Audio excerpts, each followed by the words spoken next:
Counterpublic is a 3-month festival engaging the past, the present, and the future. We'll explain next on City Corner.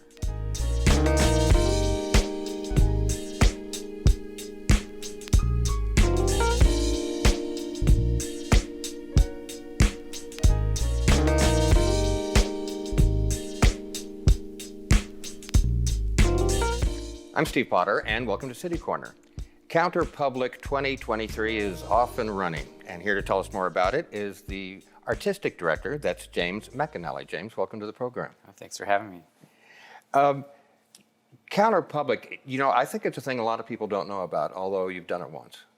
It's true. I think it's sneaking up on people. Some of that is by design. Some of it is really, we wanted this to be a kind of gift to the city. As it opens, it's one of the one of the world's largest public art initiatives. And so we're ready for people to experience it. It's kind of complicated, and I don't mean that in a bad way.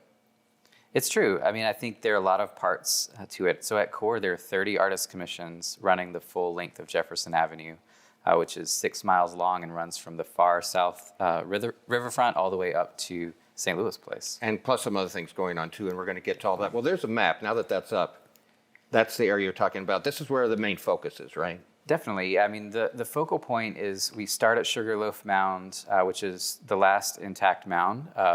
Some people know St. Louis's history as Mound City, but the reality is there's only one that is remaining in the city limits of St. Louis. That's at Sugarloaf. It's right on the southern riverfront where Broadway and Jefferson hits 55.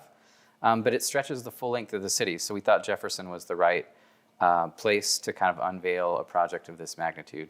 Yeah, I think the concept is a little complicated, and that's what I want to help try to explain. Let me read something off your press release, and you can explain it to us. This is about what it's about. Counterpublic 2023. It's described here, a triennial civic exhibition focusing on public memory and reparative futures. So translate that. Yeah, you started out, this is kind of about the past, the present, and the future, and I think that is part of it. So there are a lot of moving parts, so it's putting art into public places. So that sort of idea of a civic exhibition is we wanted to take it out into the city. This is something that touches places that people live and work and spend time. It's not just a place for museums and galleries or where we're typically seeing art. But beyond that, we really developed this exhibition out of a year-long community process. So our first hire was a community engagement lead. Her name is Shiraz Gorman. She's an incredible poet, storyteller, community health advocate, and she spent time in the 13 neighborhoods that Jefferson touches, talking to people who live there, who work there, who are stakeholders. And one thing we heard again and again is people who live in those neighborhoods were feeling like their own histories were not being told, that the land they lived on, the histories of that weren't necessarily being told. So, this was through a period where you may remember in the pandemic where monuments were being taken down all over the country and right here in St. Louis. And this kind of idea of what stories are told in public. When we look at the history of monuments in America, many of them are celebrating people who, maybe are not, who residents of these places feel like represent them, or that they are who should be kind of standing over our parks or public spaces. So we wanted this project to sort of retell a story of St. Louis in a different light. Huh. You talk about 13 neighborhoods that run the span of Jefferson. Is that something everybody knows about? Are these neighborhoods well defined and have signs up with their names on it, or was that kind of complicated to figure out?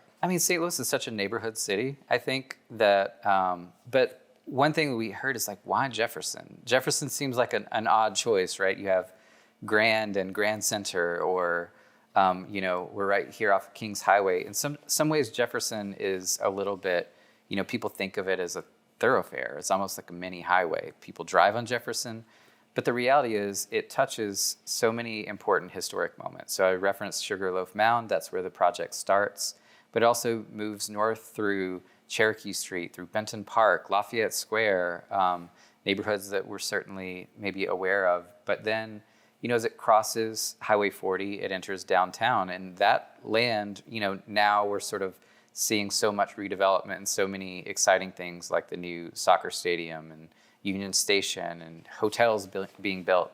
But the reality is that that area was once known as Mill Creek Valley.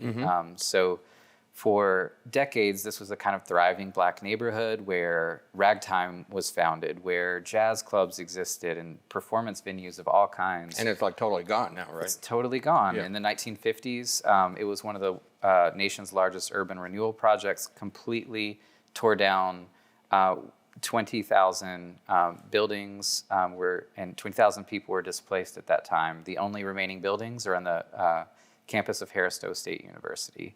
So it was this complete neighborhood that if you went there today, you would see no markers. You would have seen no kind of remnant of what was once existing there.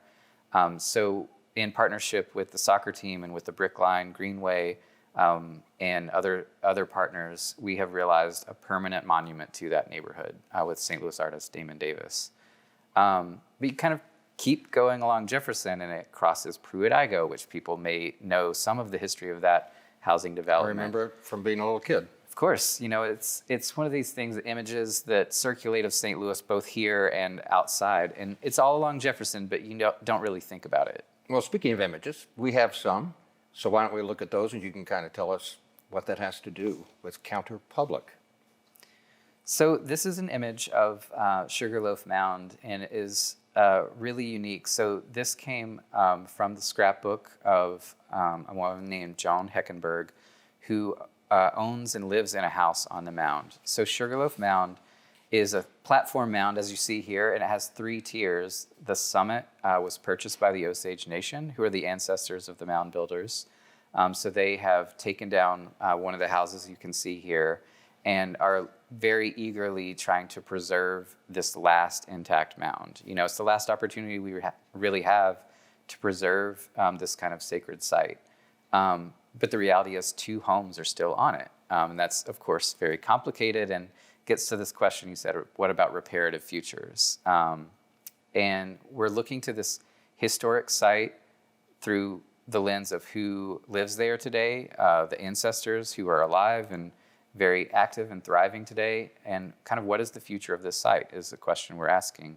And we believe the future of the site is for it to return to the Osage Nation. Wow. Let's look at the next image.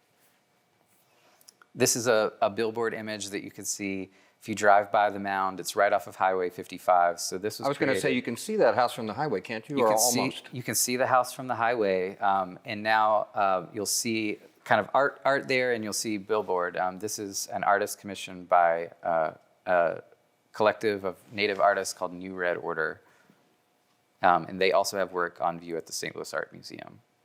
Let's look at one more. This is an aerial view of the mound. So an Osage artist named Anita Fields and her son, Nkosi Fields, created, you can see this kind of diamond shape. Those are 40 wooden platforms with ribbons and sound. Just adjacent to the mound, you could see the billboard in the background a second ago. And the mound is right behind you. You can't see it in this view so clearly, but right behind that billboard is the mound. And you can see it's right on the Mississippi River. It was an important site for, thousands of years. Well, this is a 3-month event. It's up for 3 months. Is it like a tour people take, or how do you approach it? Yeah, I mean, it's a question that we get a lot. So we hope it's something that people experience again and again, but at core, we are organizing group tours, lots of field trips with schools, supporting the process for area schools to bring students out and experience their own histories through this kind of innovative means. So there are tours. There's an interactive site map on our website.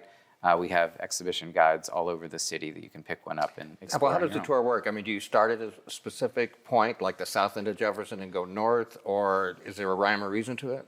There is. I mean, we invite people to come to one of 3 hubs. So City Pavilion at City Park, the soccer stadium, the Griot Museum of Black History, and the Luminary are the 3 anchor points that most days of the week you can go there, you can talk to someone, and you can start your experience. But kind of in essence, we say, like, There are many ways to explore this, but in some ways the right way is to start at Sugarloaf and go north and conclude in St. Louis Place at the Griot, at the Vashon Museum, and at St. Louis Place Park. So along these stops, are there interactive things for people to do, or are they just looking at things, or what happens? Yeah, I mean, this project, when people hear public art, they often think sculpture. You know, Right. it's just this work that you can experience and move on, but it is a really wide range of media. So one cool project is in 4 locations right at Jefferson and 44. It's at Johnny Brock's, the costume shop. It's at the bar branch of the library, Lafayette Methodist Church, and outside of McDonald's.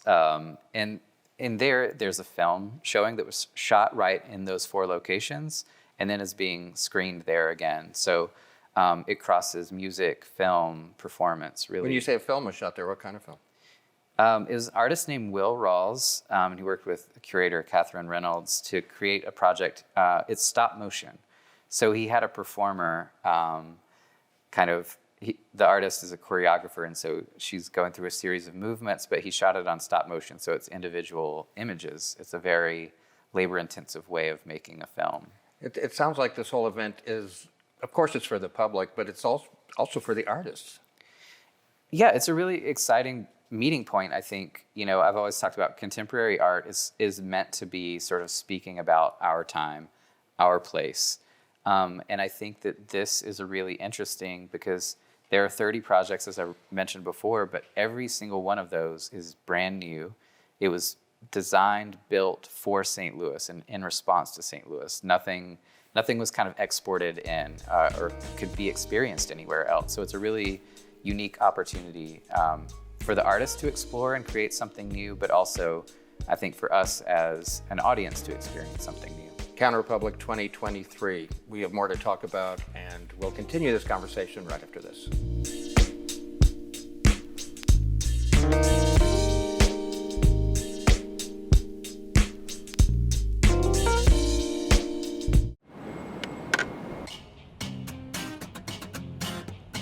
There's so many reasons to love St. Louis, you can't pick just one.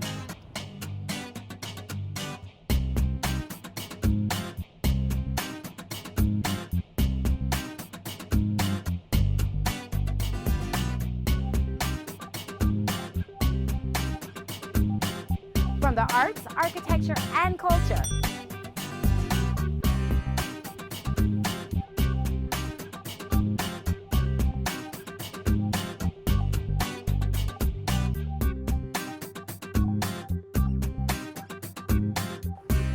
An all-new development, including the Cortex Community Center.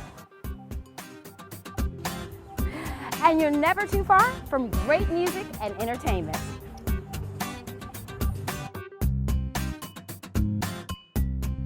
So come and experience St. Louis. There's so many reasons to love St. Louis, you can't pick just one. What I love about St. Louis is the 79 unique neighborhoods and 108 beautiful city parks, including Forest Park, which is actually larger than Central Park in New York, and the gorgeous Tower Grove Park right here. And there's always something new to experience, no matter the time of day or the season. So come and experience St. Louis.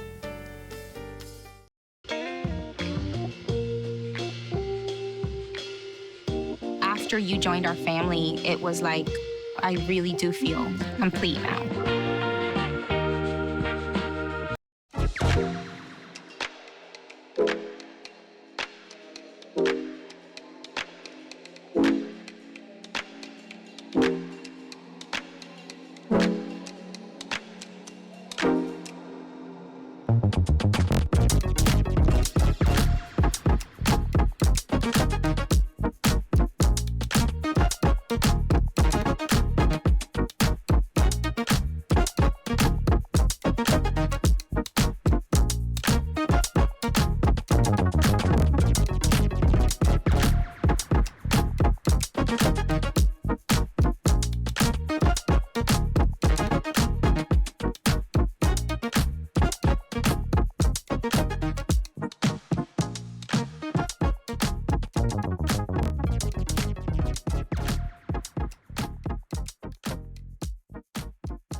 Counterpark is a go! There's nothing more powerful than imagination. But don't just imagine. Use STEM to change the world. Who's with me? It's gonna hurt tomorrow. If she can STEM, so can you. Find out more at She Can STEM. It's so sad. It's not.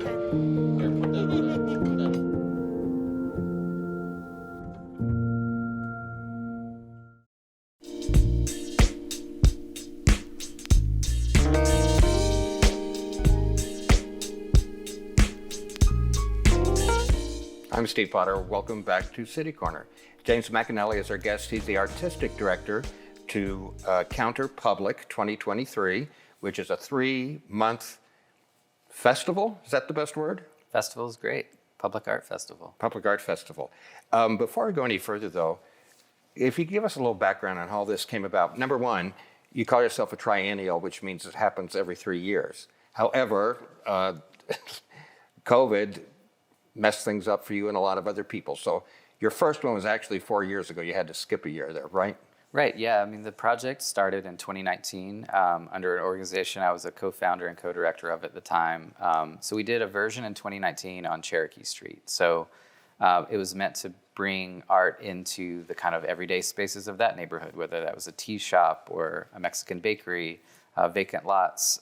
In 2019, it was a really beautiful project. We were excited by it. We had 30,000 people come out. Wow. It got lots, sort of very widespread. But we also knew that this was something that had many more possibilities for the city, that we wanted it to be a connection point and to be a citywide event. So my co-founder and I, Lee Broughton, kind of took that experience and it quickly it was the pandemic and this moment of reflection. And we really, through that time, were like, we want to build something special for St. Louis. We feel like we have such an incredible art scene here, artists, the museums, the galleries, like we have everything. But we were kind of like, but one thing we don't have is this big tent event that really brings a spotlight to St. Louis, that brings art into public spaces. Well, why every 3 years? Why 3? I think it's important to take our time. Like I mentioned before, we started with a year-long community engagement process, and that allowed us to actually listen to people, to hear what were people interested in, what were the stories that should be unearthed. And I think that opportunity, but kind of underlying this, like it's a very big production, a very big project. About 6 of the projects are permanent. They will kind of fundamentally change some of the city sites, and I think taking the time to produce something right, to produce this kind of destination event, is really an opportunity that we found. That kind of cycle was an opportunity to work differently. Let's take a look at some more images from Counterpublic 2023. So one of the permanent works that I mentioned before, this is a piece called Pillars of the Valley. It's going to stretch from City Park along the Brickline Greenway, who really initiated this project. We're fortunate to be one of the partners, but it will stretch from City Park all the way to Harris-Stowe State University. So it's a mile-long monument that will be unveiled. This part is on view at the stadium, as you can see, and in coming years it will stretch along Market Street. What does it mean? Those shapes that we're seeing, I'm sure that means something. Definitely. So they're kind of abstractions of an hourglass. You can start to see it and once in person certainly get the sense of kind of time that is passing but also frozen in a sense. But all along the brick line, there are kind of parallel monuments that mark sites where homes existed as well. So there are quotes etched into this granite from people who grew up in Mill Creek Valley, and so telling those stories again in public space. So you actually found descendants of people or people that actually did grow up there. Was that easy to do, to find them? The unveiling of this project was really special. So in February, marking kind of an anniversary of when the demolition started, the artists in the Brickline and City SC and Counterpublic all gathered residents who were still alive, still living in St. Louis, some of their descendants as well, to come out and see their history was told during their lifetimes. And it was a really powerful event to see that kind of, the profound possibility that art can bring. James, earlier you mentioned a gentleman who you co-founded this with, and I know you have some curators that play an important role in this too. Maybe you want to mention him again and tell a little bit how these people were involved. For sure. So this is a great opportunity. Lee Broughton, he is the chief brand strategist of City SC, has also just, I describe him as kind of a civic visionary. He's very interested in telling the stories of St. Louis and making sure that we're telling ourselves those stories, but also that people outside of St. Louis know them as well. We, of course, could not have done this without an amazing team. So I want to shout out our staff. We have about 10 people who pulled this off in the end. We are working with about 30 community and cultural partners. We're a nonprofit, so we have a board and an amazing kind of group of people that have lifted this up. Is money a problem for a nonprofit? Money is always the question of how do you do this? I mean, go back to the why every 3 years. This doesn't look cheap. To do something permanent, to do something impactful, it's a labor of love and it's a labor of generous support. And that, fortunately, people have embraced this. We've had some incredible sponsors here in St. Louis. Our lead funder outside was a foundation called the Mellon Foundation, who was really committed to preserving and reimagining the nation's monuments. They were a lead funder in some of the permanent projects as well. Let's look at a couple more images. This is a kind of real signature piece. So you see this beautiful brick building. This is an architect's rendering. But the building's a space called the Griot Museum of Black History. It's been there for 25 years on St. Louis Avenue, and it's a real cultural gem for our region. It's the region's premier Black History museum, but a really unique space. There are wax figures carved by the founder, Lois Conley, inside. But outside is kind of where Counterpublic has connected with them. We went to Lois and we're kind of like, what is your dream for this place? What is your vision? And she said she really wanted something permanent and public and kind of inviting the neighborhood, creating a gathering space. So this piece, you can see it, the kind of round forms to the right are a rammed earth sculpture being created as we speak by an architect named David Adjaye, Sir David Adjaye, because he has been knighted. He was one of Time Magazine's 100 most influential people. He is most notable as the designer of the Smithsonian National Museum of African American History and Culture. And so it's a really incredible asset for St. Louis that this kind of acclaimed architect is coming to the Griot. He's building his first permanent public artwork ever, and it's being donated by Counterpublic with, again, some of our generous sponsors to the Griot as part of their permanent collection. So it'll be here for generations to come. Now, we've talked a lot about this strip of Jefferson, but there are also things happening in other places, right? Definitely. I mean, we wanted this, again, to be a connection point, right? We have such incredible cultural resources. We think of St. Louis often as a sports city, but really I think of it as an arts and culture city. And it brings more audiences out than all of our sports teams combined. Incredible economic impact, incredible population connection. So we wanted this to be a thing that brought our cultural organizations together.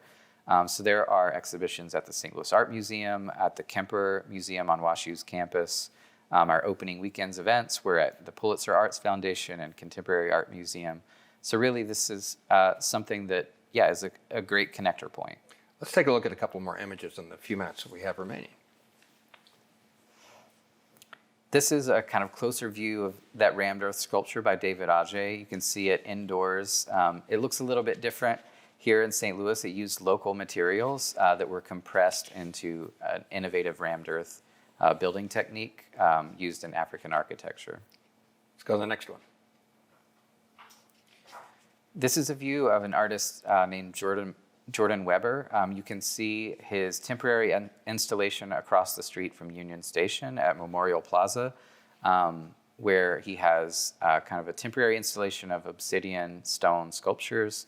But eventually, at the end of Counterpublic, they're going to move to a place called Peace Park, which is in the College Hill neighborhood at the Grand Avenue Water Tower, and it's creating a public park with many different partners. The only neighborhood in St. Louis without a park that we're helping create one. Let's look at two more. This is the same artist, Jordan Weber. He's creating a rain garden and kind of water reclamation site, as well as the sculpture park. This piece is a close-in view. It's deceptively small on a screen, but is in St. Louis Place Park by an artist named Turquoise Dyson.